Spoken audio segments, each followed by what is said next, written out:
Welcome to the 11th module of our educational program. So a review from last session, we learned about increasing parenting confidence. We learned that low self-efficacy can increase depression and stress and have more behavior in children. We learned that high self-efficacy can be being more sensitive and responsive to child's needs, and you're more likely to use healthy coping skills. We learned about parenting styles such as authoritative, authoritarian, permissive, and neglecting.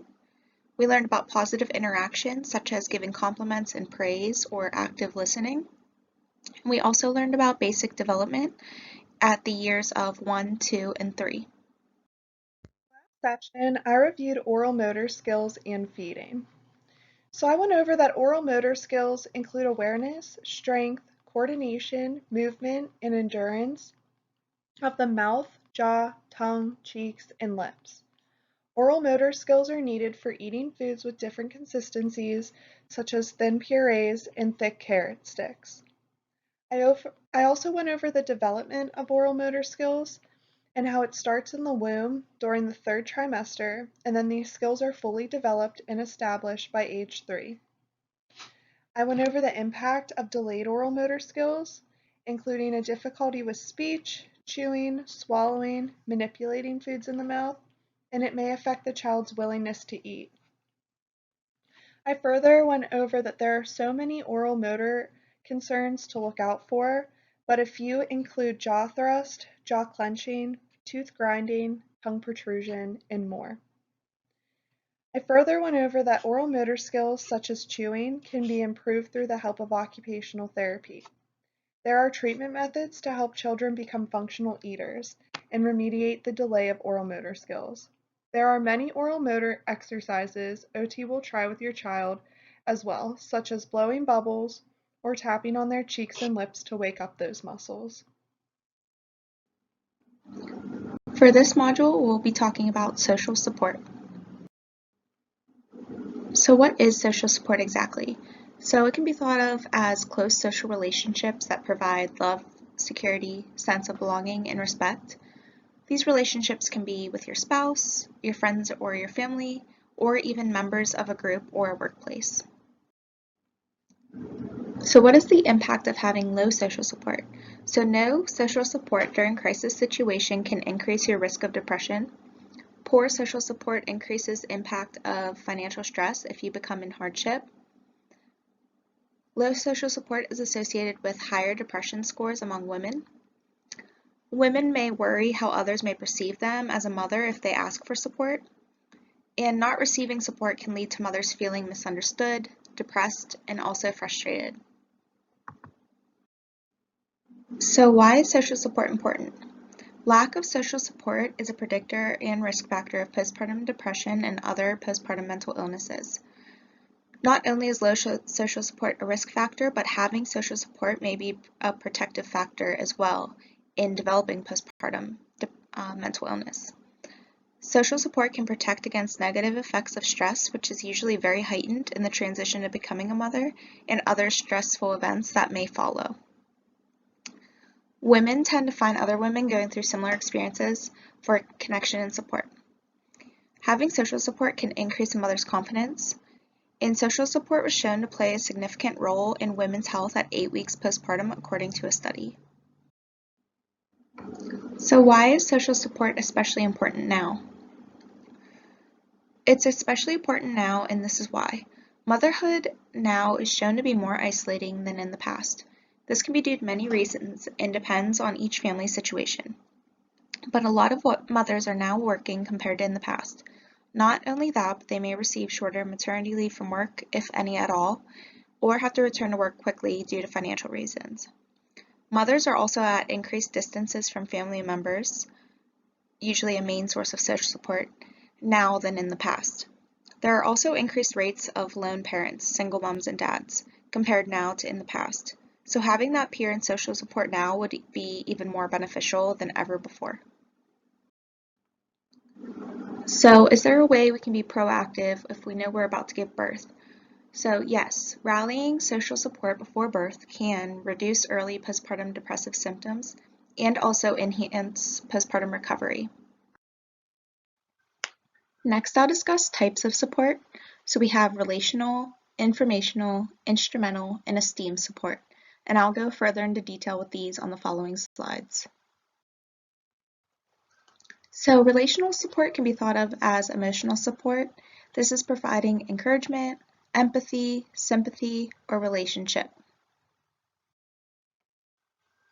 Next is informational support. So this can be thought of as advice. So usually the other person is giving guidance, suggestions, useful information, or giving you help with problem solving. Next is instrumental support. So this is physical support or tangible support. This is when someone is providing babysitting, cleaning help, running errands, or even financial support if you need it. Next is esteem support. So this is someone providing positive messages. So these people like to promote your skills and abilities. They give you compliments or even validation. So if you're not one that has a ton of social support, where can we find it? So finding more support when you have a small circle can sometimes become even harder as you age, especially when you are battling mental illness. So here are some ideas to find some supportive people in your life. First is pursue a hobby. This could be something like reading or painting. Pursuing a hobby could lead you to joining maybe a book club or a painting session with others who enjoy the same thing.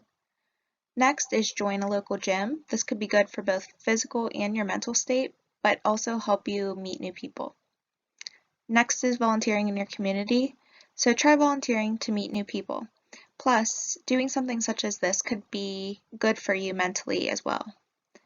Next is joining online groups you're interested in, such as local mom groups or groups that surround your hobbies or interests. Next is join a support group. So peer support groups are great, and due to COVID, a lot of them are now offered online. I will talk about where to find some of those next. And finally, stay in contact with or reach out to current family and friends. Even if your circle is small, make sure you're keeping in touch with those people and maintain a good relationship if able.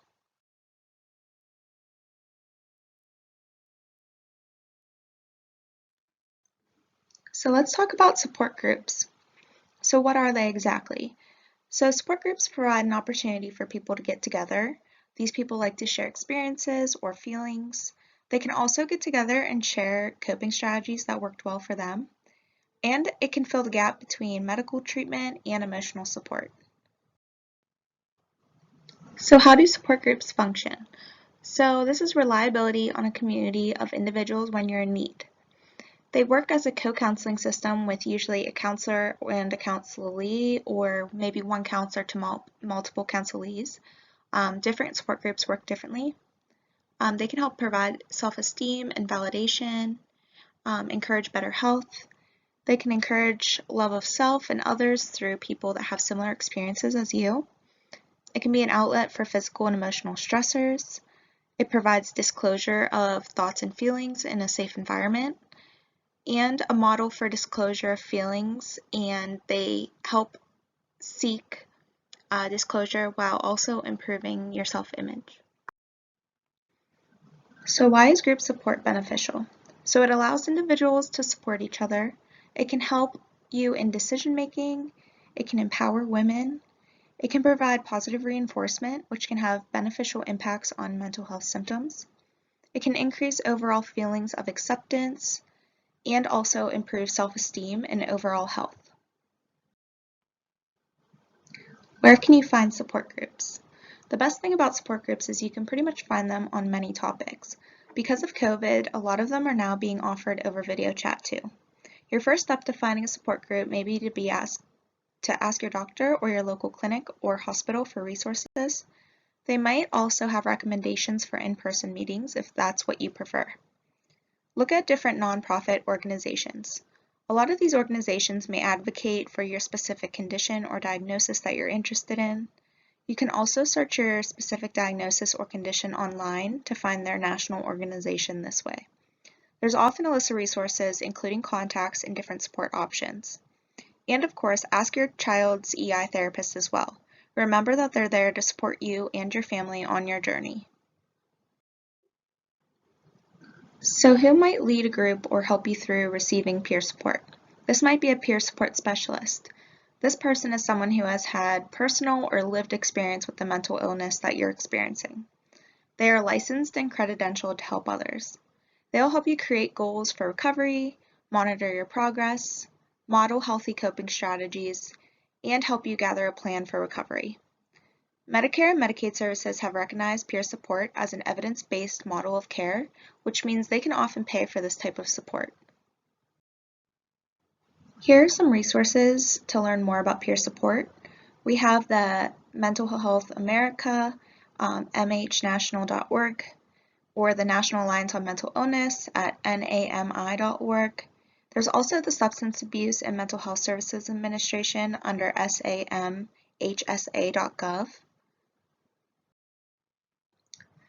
Then we also have the Maternal Mental Health Leadership Alliance, and this is a great resource, just covering a lot of the topics that we have went over in this educational program.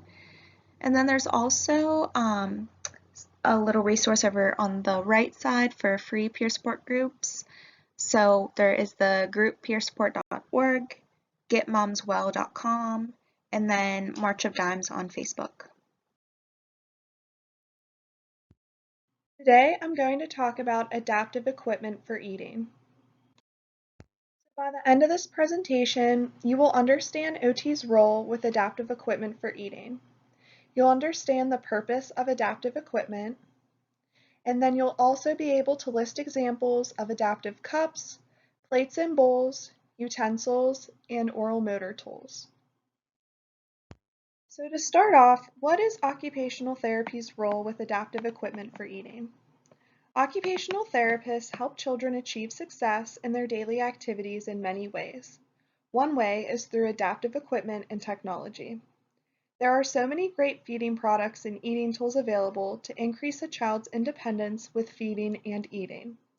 When it comes to helping children become more independent with daily activities, feeding and eating skills have a big role. Occupational therapy recognizes the overall role eating has on wellness and well-being, nutrition, and day-to-day functioning. OTs focus on both the feeding aspect for nutritional intake as well as functional eating skills and use of utensils, cups, and bowls to increase independence. So first on the list of products I'm going to talk about today is adaptive cups. Adaptive cups can help a child with drinking without them having to lift their head or chin, or can help address other motor control and strength challenges. For children that struggle to hold a cup or sip from the edge of a cup, there are a variety of cup and straw options as well. Some adapted cups are designed for those with dysphagia or aspiration precautions. Those requiring thickness needs or safety concerns with swallowing liquids should consult a professional, such as an OT, before trialing adaptive cups. The first cup I'm introducing is the Nosy cup. This is a flexible drinking cup that also has a space cut out of it to fit a child's nose. This is a simple and effective way to improve the independence of those who are limited in their ability to tilt their head back while drinking. With the space cut out for the nose, there is no need to tilt their head back while using this cup. The flexibility of the cup can control the flow of the fluid as well to promote safe swallowing. Next on my list is the Honey Bear cup. This cup can help teach a child how to drink out of a straw. The design keeps the liquid near the top of the straw so that less effort is required to take a sip. This can be great for those with oral motor deficits or those that are just learning how to suck from a straw. The parent or caregiver can initiate the work by squeezing the soft base of the cup, which pulls liquid into the straw. The cup comes with a lip block to prevent biting on the straw or having the straw enter the throat, and encourages oral motor exercises as well. The Honey Bear cup teaches the child that liquid can come from the straw and into their mouth. Next is the recessed lid cup. This drinking cup is designed with two handles and a recessed lid that can improve lip closure while avoiding sippy cup use. Why do we want to avoid sippy cups? Short answer is, if they are used too exclusively for too long, they can cause dental issues and speech problems. It's also important to transition your child to a cup that teaches lip closure, which ultimately leads to drinking from an open cup. The recessed lid cup mimics drinking from an open cup without the spillage. Plus, it improves lip closure and tongue retraction for improved oral motor function. Some are available with 2 lid options. One is suitable for straw use and the other for typical drinking. I also included the Flow Control Cup. This cup helps with oral motor control, lip closure, and tongue mobility that impacts sucking from a straw and managing the flow of liquids when drinking from a cup. This cup is designed with an angled spout to facilitate ease of use. The unique lid enables flow control and prevents spills if the cup is tipped over. Now I'll move on to discussing different plates and bowls to trial with your child. When it comes to a container to hold food, adaptive plates and bowls can help make eating easier in many ways. Certain plates and bowls assist with cleaner scooping of food. Other plates and bowls are designed with suction to stabilize on the tabletop. Others are made to make mealtime engaging.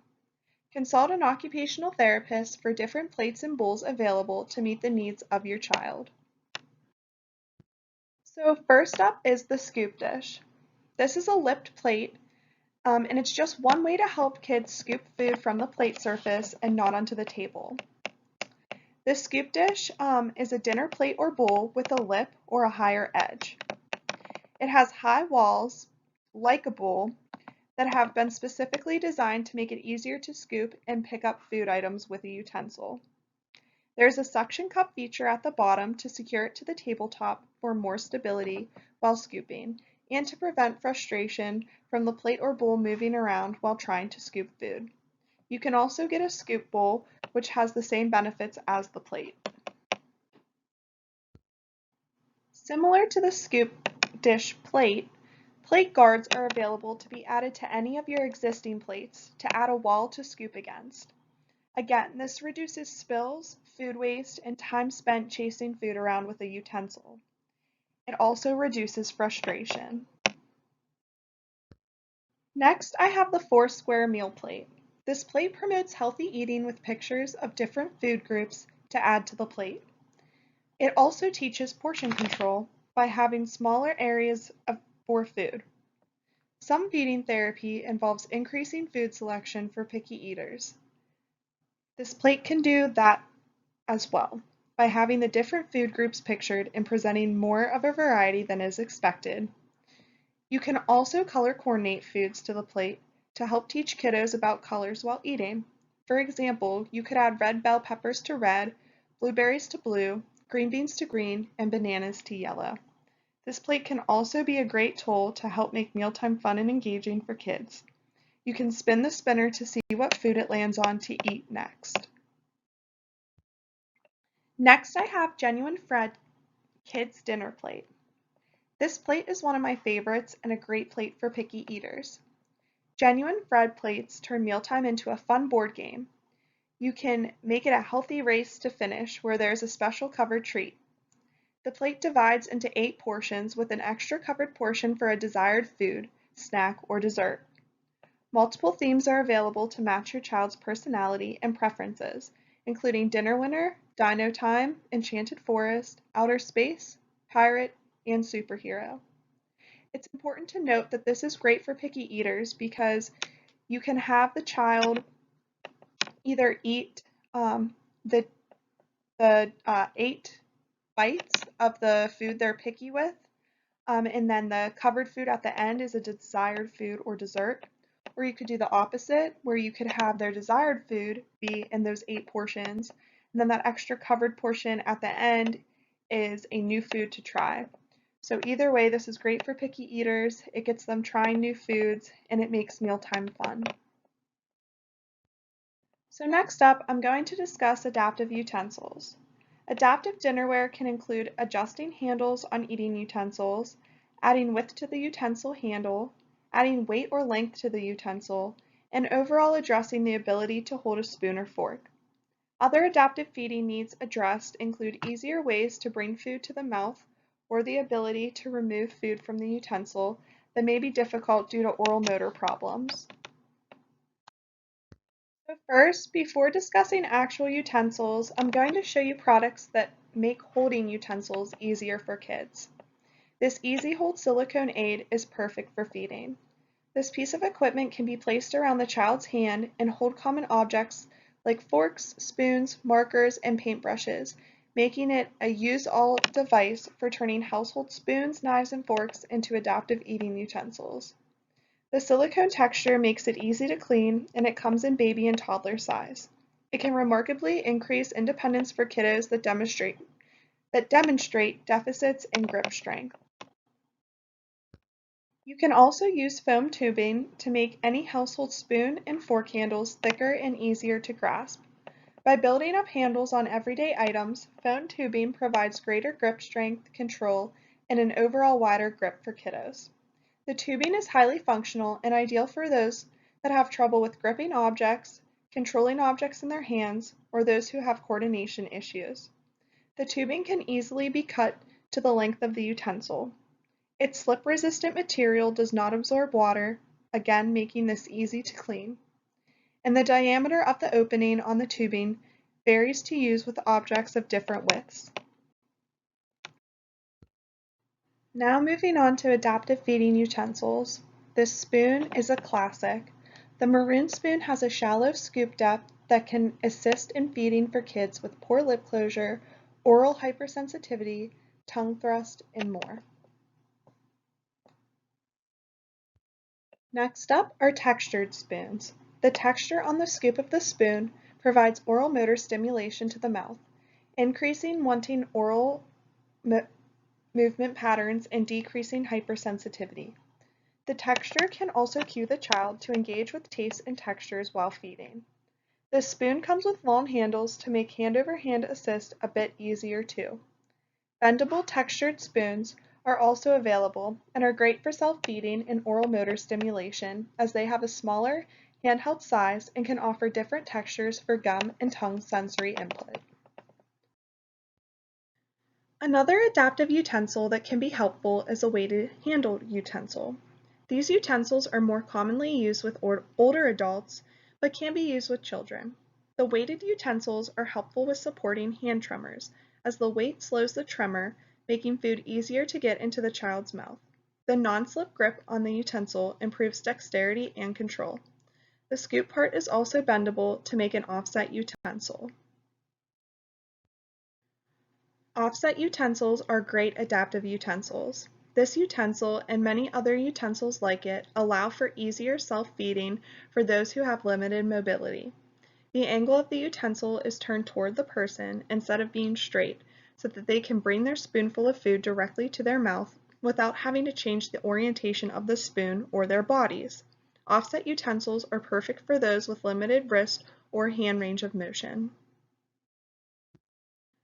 The last type of adaptive equipment I will talk about today is oral motor equipment. Oral motor tools can play an important part in increasing the muscle tone and muscle strength that help make chewing food and talking easier. This equipment can improve biting and chewing skills as well.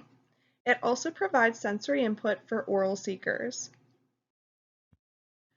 So the first piece of equipment I'll discuss are oral sensory chews. Oral sensory chews are an easy yet effective way to promote oral motor development. They can be used to exercise the mouth muscles and build oral strength, endurance, mobility, and control. They can also double as a safe outlet for the sensory need to chew.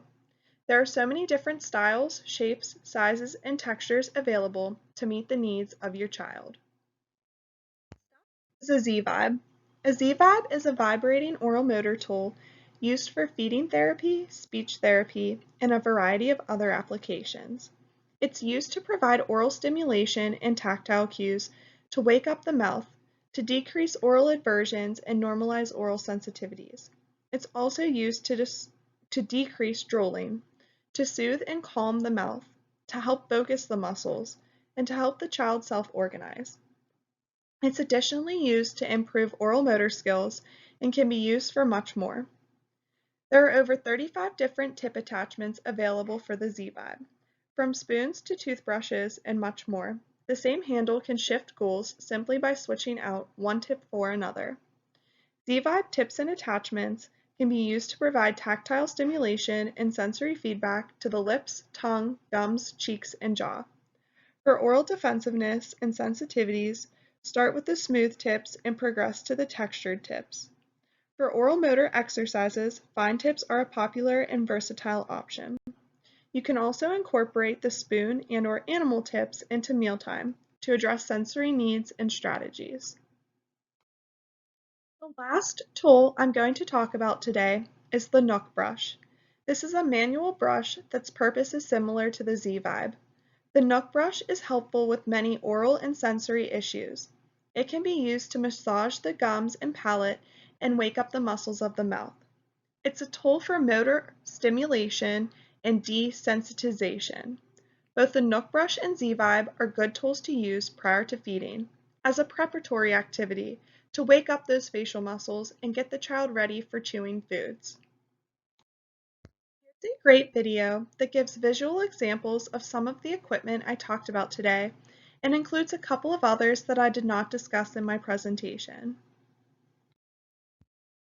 So a knowledge check question for you. Select all that apply.